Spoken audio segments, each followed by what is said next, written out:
कौन से स्टूडेंट को कौन सा बैच परचेज करना चाहिए, बिकॉज स्टूडेंट में काफी कंफ्यूजन रहती है इसको लेकर। अगर आप टारगेट बेस्ड स्टडी करना चाहते हैं तो choose any one of them. अगर कोई भी चीज आपको फ्री ऑफ कॉस्ट मिल रही है और उसमें क्वालिटी नहीं है तो वो आपके लिए बेकार है। एक बार स्टार्ट करो, अपने आप चीजें अच्छी होने लगेंगी। सिंपल एक ही टारगेट रखना है, पढ़ाई करना है, एग्जाम निकालना है। सक्सेस को पाने की जो जिद है ना, एक कंसिस्टेंट एफर्ट जो है, वो एफर्ट की रिक्वायरमेंट होती है।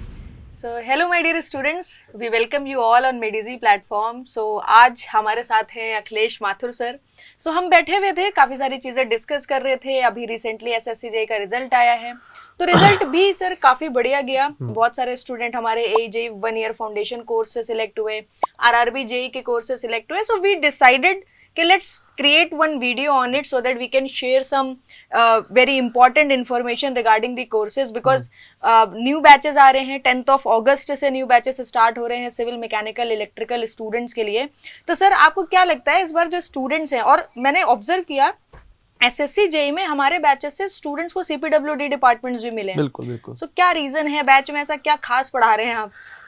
मैम खास नहीं, बस एक ही वर्ड है इसके लिए, डेडिकेशन जो है स्टूडेंट्स का एज वेल एज मेडिसी की तरफ से जो भी डेडिकेशन रहता है। क्योंकि हमारे लिए वो बैचेस केवल जेईई के लिए हिसाब से नहीं होते, नाम उनका जेईई बैच है, लेकिन हमारा जो टीचिंग एफर्ट रहता है उनके लिए उतना ही रहता है जैसे हम बाकी बैचेस के लिए करते हैं। तो हाँ, ऑब्वियसली सिलेबस के हिसाब से चीज़ें कॉन्ट्रैक्ट हो जाती है, लेकिन आपका जो एफर्ट रहता है उतना का उतना रहता है। और जिस तरह से आपने बात की रिजल्ट्स अच्छा आने की बात है, उसका रीज़न ये है क्योंकि हमारा जो एक सिंगल शॉर्ट बैच रहता है, उसी के अंदर हम लोग मेंस लेवल तक के क्वेश्चन टच करते हैं। हमारे जो सीपीक्यू है वो बहुत ज़्यादा प्रभाव डाल देती है इस बात पे, क्योंकि उसमें लेवल 1 के जो क्वेश्चंस है हर एक सब्जेक्ट में। आप कोई भी जेईई का एग्जाम उठा लीजिए, भले आपको उस चैप्टर में केवल 20 क्वेश्चन मिलेंगे लेवल 1 के, आपको लगेगा अरे 20 क्वेश्चन से क्या हो रहा है। उस 20 क्वेश्चन से आपने 200 क्वेश्चन कर लिए, उसका आपको अंदाजा नहीं लगेगा। वो जब सर कोई भी टीचर, रेस्पेक्टिव टीचर क्लास में जब सॉल्व करवाते हैं तो उन 20 को 200 बना के दिखाते हैं। सिमिलरली लेवल 2 के जो क्वेश्चन है वो तो मतलब आप देख लीजिए कि जो एसएससी जेईई का मेंस होता है या कोई भी एई का प्री होता है, इनफैक्ट एई का भी अगर कोई नॉन कन्वेंशनल टाइप अगर मेंस है तब भी उसके एक लेवल आगे के क्वेश्चंस हम उसमें डाल के रखते हैं सारे ही सब्जेक्ट के लिए। सभी रेस्पेक्टिव टीचर्स ने, सबसे मेन बात है, खुद ने ये सारी सीपीक्यू बना रखी है जिसमें पीवाईक्यू कम है, और हमारा जो एक ऑब्जर्व्ड क्वेश्चंस हैं, अपने खुद के क्रिएटिव क्वेश्चंस हैं, वो उसमें डाल रखे हैं। उससे क्या है, सिलेबस की कवरेज, साथ ही साथ उस क्वेश्चन से पूरे सिलेबस का revision, then application of that particular concept, और उससे और कितने वेरिएशन पॉसिबल हो सकते हैं, वो सारी चीजें उसमें कवर हो जाती है। यही कारण है कि एक बैच से ही मतलब आपको इतने सारे रिजल्ट, आपको अलग अलग बैच की जरूरत नहीं पड़ती। सो लाइक आई थिंक मेडिजी की यही एक खास बात है कि we have result in engineering services examination, GATE examination, now we are getting results in JEE exams as well, and student सिर्फ एसएससी नहीं, मल्टीपल एई और जेईई के एग्जाम्स भी क्लियर कर रहे हैं। आप टॉपर स्टॉक जरूर देखा करिए जो हम मेडिजी के प्लेटफॉर्म में अपलोड करते हैं, बिकॉज उससे आपको सीखने को बहुत सारी चीजें मिलती हैं कि टॉपर कैसे पढ़ते हैं। और अगर आप फ्रेशर हो ना, तो मैं एक बहुत इंपॉर्टेंट बात आपको बताना चाहूंगी कि किसी भी एग्जाम की जब आप तैयारी करते हो तो एग्जाम के हिसाब से ऊपर ऊपर नहीं पढ़ा जाता है। देखो सब्जेक्ट एक ही है, जैसे मैं सर फ्लूइड मैकेनिक्स एग्जांपल लूं, वही एसी में भी पूछा जा रहा है, वही गेट में भी पूछा जा रहा है, वही एजे में पूछा जा रहा है। अगर आपने एफएम को समझ लिया तो फिर एग्जाम आपके सामने कुछ भी आ जाए, आप उस एग्जाम के सारे क्वेश्चंस आसानी से बना सकते हो। तो एग्जाम के हिसाब से सिर्फ क्वेश्चन का लेवल चेंज किया जाता है कि भाई एसी है तो कन्वेंशनल भी लगाएंगे, गेट है तो long numerical, tough numerical solve करेंगे, और एजेई है तो हम शॉर्ट क्वेश्चंस की तरफ एंड थ्योरेटिकल क्वेश्चंस की तरफ ज्यादा फोकस करेंगे। सो फ्रेशर स्टूडेंट्स के लिए ये समझना बड़ा इंपॉर्टेंट है कि आपका जो सिलेबस है आप उसके पीछे भागिए। आपका जो सिलेबस है आप उसके फंडामेंटल्स को इतना स्ट्रांगली अडॉप्ट कर लीजिए कि क्वेश्चंस तो बाय डिफॉल्ट आपसे फिर बनना शुरू हो जाएंगे। एंड आई थिंक यही चीज सर हम अपने कोर्सेज में मेंटेन करते हैं। जब यहाँ पर थर्मो चल रहा होता है या सर का सर्वे चल रहा होता है तो हम फिर एग्जाम के पॉइंट ऑफ व्यू से नहीं चल रहे होते हैं, हम सब्जेक्ट के पॉइंट ऑफ व्यू से चल रहे होते हैं। और एक और बात मैं मेंशन करना चाहूंगा, जो मैंने सीपीक्यू के बारे में डिस्कस किया, वो केवल ऐसा नहीं कि सीपीक्यू के अगर किसी एक चैप्टर में 50 सवाल है तो बस वो सब्जेक्ट या वो टॉपिक वहां एंड हो गया। वो सीपीक्यू तो क्लास वर्क का पार्ट है ही, उसके अलावा जो और क्वेश्चंस इधर उधर के पीवाईक्यू हो सकते हैं, जो और मैं तो बोलता हूँ जो आपके एजेई के नहीं भी है, किसी और अच्छे एग्जाम का पीवाईक्यू है, लेकिन उससे अगर आपका कॉन्सेप्ट क्लियर हो रहा है तो वो भी आपके नोट्स में आपको देखने को मिल सकता है। ये मतलब हर सब्जेक्ट टू सब्जेक्ट वेरी करता है, टॉपिक टू टॉपिक वेरी करता है। तो अगर वो सीपीक्यू में 20-30 क्वेश्चन हैं तो आपको आपके उस चैप्टर में जब during the class more than 30 question ही मिलेगा, ये भी श्योर है। मतलब हमारा मेरा तो मेन ये कोशिश रहता है sir, more than 100 questions are there. तो आपके एग्जांपल के हिसाब से 100 क्वेश्चंस अगर आपके सीपीक्यू में है तो आपके नोट्स में 100 नहीं होंगे, उससे ज्यादा क्वेश्चन होंगे। That is what I am saying. 100 question तो वो है जो क्लास वर्क का पार्ट है कि ये तो मैंडेटरी है, ये तो करना ही करना है। उसके अलावा आपके बहुत सारे आइडियाज के क्वेश्चन हो सकते हैं। And I was talking about chapters, तो हमारे सीपीक्यू में भी मोर देन 100 क्वेश्चंस है।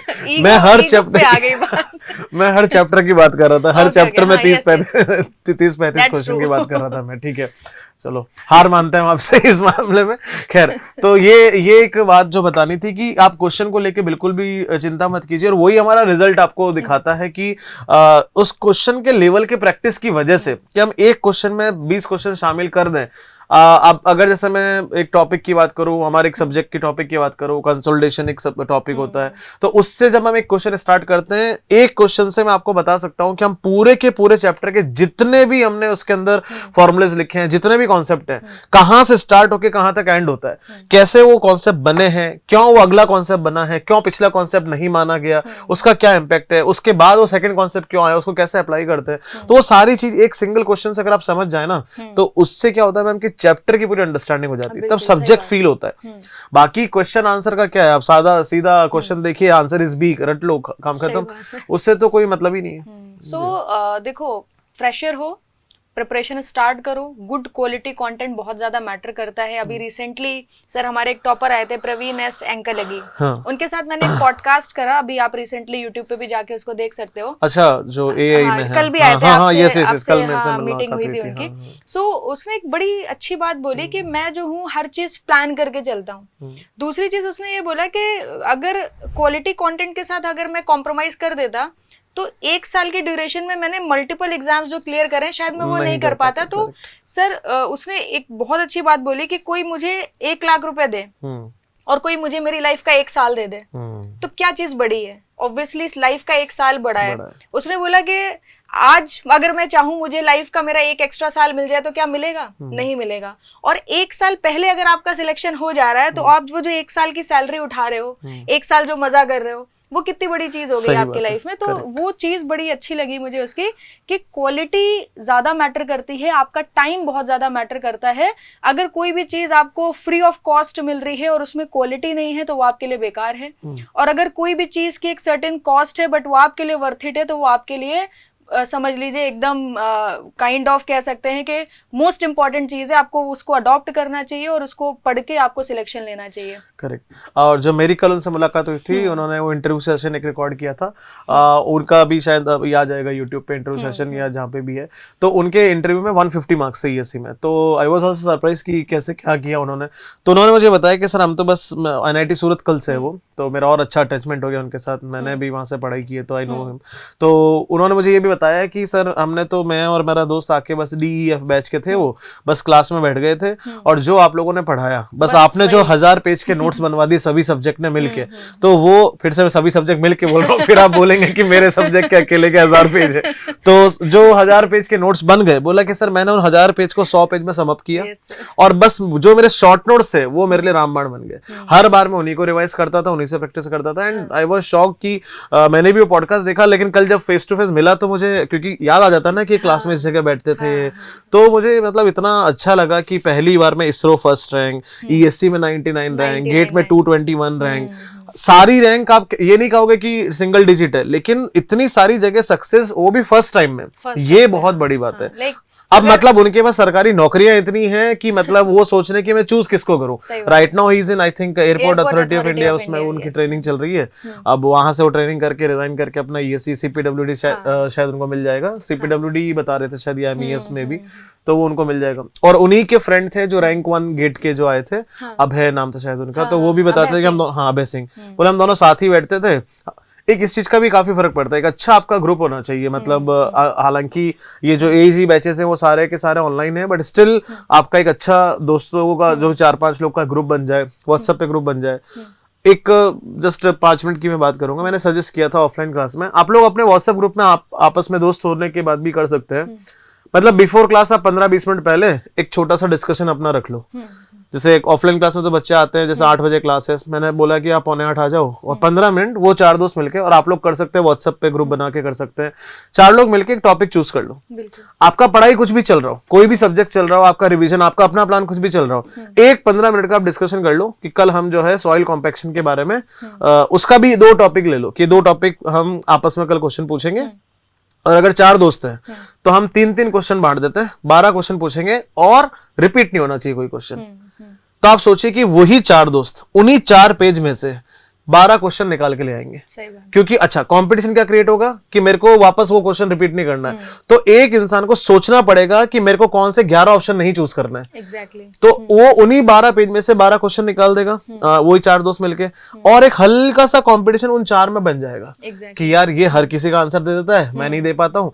वहां जब आप जीतना सीखोगे तो वो 4 लोगों में जब आप जीतना सीखोगे तो 40 में जीतोगे, 40 में जीतोगे तो 400 में जीतोगे, 400 से 4000, 4000 से ऐसे करके। इस तरीके के जो टास्क, छोटे छोटे कंपटीशन आप करते हो ना, ये हेल्दी कंपटीशन है, आपके मोटिवेशन को ड्राइव करने के लिए भी बहुत ज्यादा इंपॉर्टेंट है। अदरवाइज स्टूडेंट यही बोलते हैं कि 3 महीने तो मैम ठीक चला, उसके बाद मोटिवेशन ही नहीं बन रहा है। और जो डेटा होता है ना, डेटा जो डेटा वाली चीजें होती है, वो ऐसी चीजों में याद करने में बहुत मजा आता है, बहुत मजा आता है कि उसने पूछा, उसका बताया हुआ डेटा आपको याद हो गया, मेरा बताया हुआ डेटा आपको याद हो गया, तो वो 12 क्वेश्चन क्या बनेंगे, सही बात, ले दे के उन 4 पेज से 12 क्वेश्चन बनाने, तो आप छोटे छोटे डेटा पूछने लगोगे, उसकी यूनिट पूछने लगोगे, ये जो छोटी छोटी जो 1 मार्क वाली जो गलतियां होती है वो सारी यहाँ से इंप्रूव हो जाती है। एग्जैक्टली, और इससे आपको याद भी हो जाता है लॉन्ग टर्म के लिए, क्योंकि मेमोरी बिल्ड हो जाती है ना, इवेंट से कोई भी चीज कनेक्ट होगी। करेक्ट। कोई भी चीज अगर किसी स्पेशल चीज से कनेक्ट होगी तो वो आपके दिमाग में लॉन्ग टर्म रही जाएगी। बिल्कुल, ये चीज है। रोज का केबीसी हो गया। आप अपने पिछले 10 साल सोचो, कुछ ऐसे मोमेंट्स होंगे जो आज भी आपको एकदम डिटेल में याद होंगे। क्यों? क्योंकि वो स्पेशल रहे होंगे, वो कहीं ना कहीं इम्पैक्ट करे होंगे,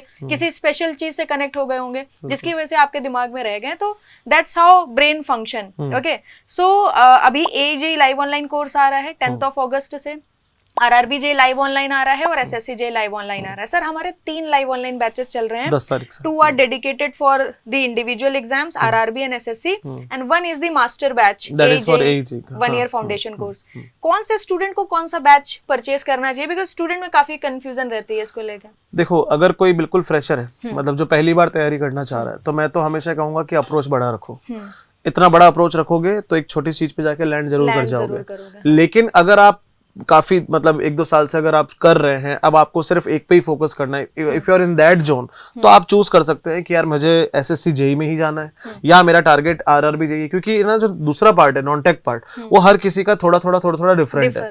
तो अगर आप एक टारगेटेड बेस स्टडी करना चाहते हो कि नहीं मेरे को तो लाइफ में RRB JEE में ही जाना है, इसमें कोई बुराई नहीं है, तो अब आपका जिंदगी भर का या उस 1 साल का जितना भी एफर्ट डलेगा, सब उसी लेवल के क्वेश्चन करने के लिए, उसी का एप्टीट्यूड पढ़ने के लिए, उसी का GS पढ़ने के लिए। अगर उसके GS में इंग्लिश है तो आप इंग्लिश पे भी फोकस करेंगे, अगर उसके GS में एनवायरनमेंट है तो उस पे फोकस करेंगे, SSC में जैसे बायोलॉजी है तो आप उस पे भी फोकस करेंगे। तो अगर आप टारगेट बेस्ड स्टडी करना चाहते हैं तो choose any one of them. और अगर आप पहली बार प्रिपेयर कर रहे हैं और अगर आप बड़ा टारगेट करना चाहते हैं कि नहीं मैं पहले सिविल इंजीनियरिंग सीखना चाहता हूं, फिर मैं अप्लाई करूंगा अपने हिसाब से एग्जाम टू एग्जाम, तो फिर आप AJEE फाउंडेशन कोर्स ले सकते हैं। That is always better to have a big approach. Exactly, because उसका जो सिलेबस है वो बहुत ही वास्ट है, उसमें टेक्निकल है, नॉन टेक्निकल कवर्ड है, कंसेप्ट प्रैक्टिस PDF जिसके बारे में अभी हम डिस्कस कर रहे थे, लाइव डाउट सॉल्यूशन आपको देखने को मिल जाता है। मॉर्निंग में आपकी नॉन टेक की क्लासेस चलती हैं, इवनिंग में टेक की क्लासेस चलती हैं, और इतना एक्स्ट्रा सब्जेक्ट है, हिंदी भी है, इंग्लिश भी है, डिपेंड ऑन द रिक्वायरमेंट आप वहां से सब्जेक्ट्स पढ़ सकते हो। मतलब वो एक ऐसा बैच है, एक बार आपने एनरोल कर लिया, आप किसी भी एग्जाम को टारगेट करोगे तो आपको परेशान होने की जरूरत नहीं है कि अब इसमें हिंदी पूछी जा रही है, हमें कहाँ से मिलेगी, मैम इसमें बेसिक मैथ्स पूछा जा रहा है, कहाँ से पढ़ें, कंप्यूटर पूछा जा रहा है, कहाँ से पढ़ें, मैकेनिकल में सर मैकाट्रॉनिक, रोबोटिक्स हो गया, रिन्यूएबल सोर्स ऑफ एनर्जी हो गया, ये सारे सब्जेक्ट्स को बहुत डिटेल में कॉम्प्रहेंसिवली ऐड किया गया है। So AJEE is the master batch if you are looking for your state exam. आपके स्टेट में का या JEE का एग्जाम होने वाला है, आप उसको भी टारगेट कर रहे हो, साथ में आपको RRB और SSC भी करना है, बिकॉज सेंट्रल लेवल के एग्जाम्स है, जनरली स्टूडेंट अपीयर होते हैं, देन AJEE जैसे कि सर ने बोला is a good option for each and every fresher student.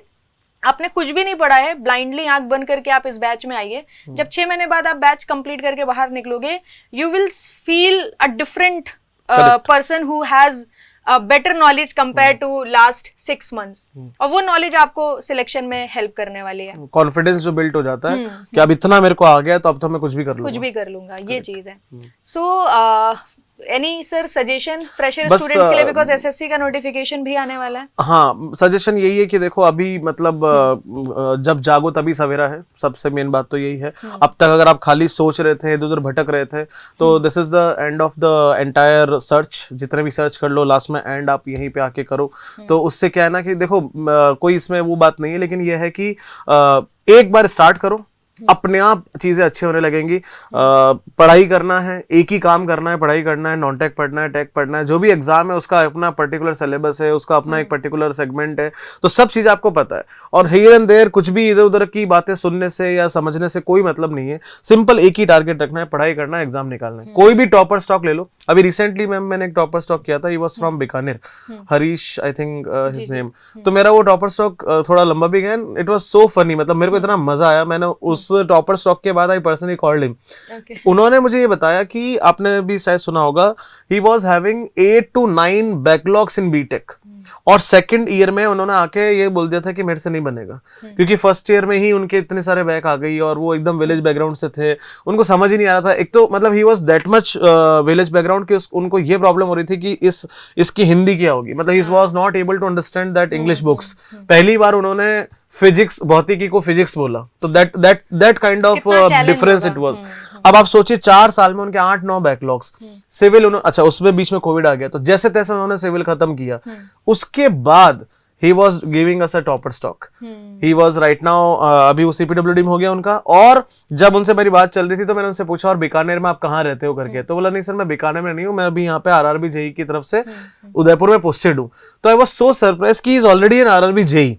उसके बाद वो एसएससी जेई में भी टॉप कर गया, एंड ही सेड कि सर मैं ईएससी प्री दे चुका हूँ, बस मेरा मेंस भी दे चुका है, बस मेरा इंटरव्यू नहीं निकल रहा है। तो आप सोचिए कि वो ईएससी के लेवल तक भी पहुंच गया बंदा, जिसके 9 बैकलॉग्स है, जो इंजीनियरिंग छोड़ने पे आ गया था, जस्ट बिकॉज कि सही जगह पे सही समय पे लैंड करना, और फिर सारी दुनियादारी को छोड़ के जो भी भूतकाल रह गया, अब जब जागो तब सवेरा है, वो वाली बात है। और मैंने सर ये चीज ऑब्जर्व करी है कि सबका लाइफ बन सकता है, सबको सक्सेस मिल सकती है, बस सक्सेस को पाने की जो जिद है ना, एक कंसिस्टेंट एफर्ट जो है, वो एफर्ट की रिक्वायरमेंट होती है।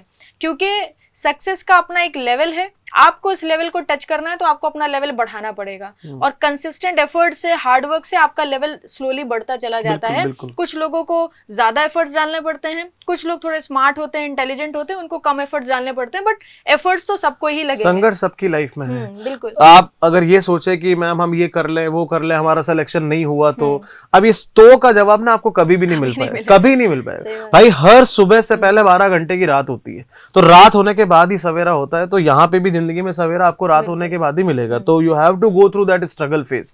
वो स्ट्रगल, वो तैयारी का फेज, वो पूरा मतलब 5-6 घंटे की क्लास, फिर 5-6 घंटे पढ़ना, ये सब स्ट्रगल जो है, ईच एंड एवरीबॉडी जो भी यहाँ पे आए हैं, जो टॉपर्स बने हैं, नहीं भी टॉपर्स बने हैं, जिनकी पीछे भी रैंक आई है, किसी भी तरह से जब लाइफ में सक्सेस हुए हैं, तो सबकी जिंदगी का यही कहानी है। चाहे आज की तारीख में कोई 10,000 कमा रहा है, उसके लाइफ में भी उतना ही स्ट्रगल है, जो 100 करोड़ कमा रहा है उसकी लाइफ में भी उतना ही स्ट्रगल है। तो सब हार्ड वर्क से कमा रहे हैं। एग्जैक्टली। तो ऐसा आप बिल्कुल तो का जवाब मत ढूंढिए कि ऐसा नहीं हुआ तो क्या होगा, ऐसा नहीं हुआ तो क्या होगा। स्टार्ट इट एंड बस डू इट। बिल्कुल, शुरू करिए अपनी प्रिपरेशन, और अच्छे से कॉम्प्रहेंसिवली फंडामेंटल्स क्लियर करिए, प्रैक्टिस करिए, टेस्ट दीजिए।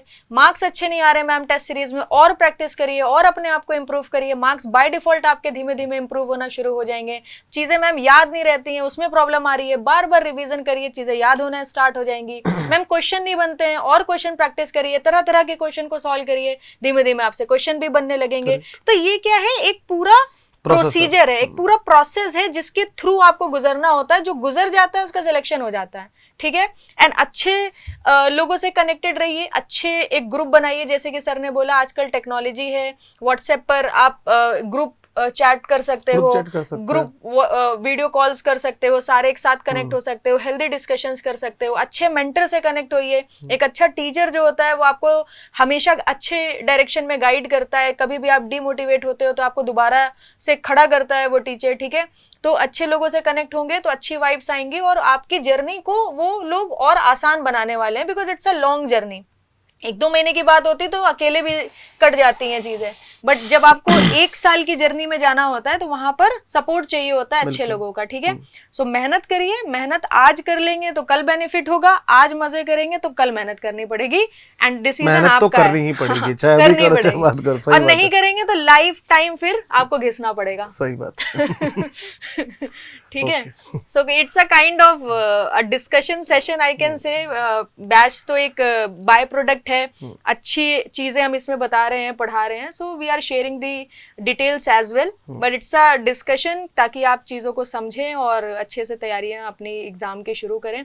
इसके अलावा 15 अगस्त आने वाला है, सो ऑफर भी चल रहा है ये सारे बैचेस में। लाइव ऑनलाइन में 10% है, रिकॉर्डेड बैचेस में 20% आपका ऑफ हो जाएगा, तो काइंड ऑफ थोड़ा आपको हेल्प हो जाएगी ये जो बैचेस हैं इनको परचेज करने में। Okay, anything sir? नहीं, बस मैम आपने बहुत सब कुछ बता दिया, बस अब आप स्टार्ट कीजिए and as soon as possible join with us and start your preparation. Good luck, जय हिंद, बाय। Thank you.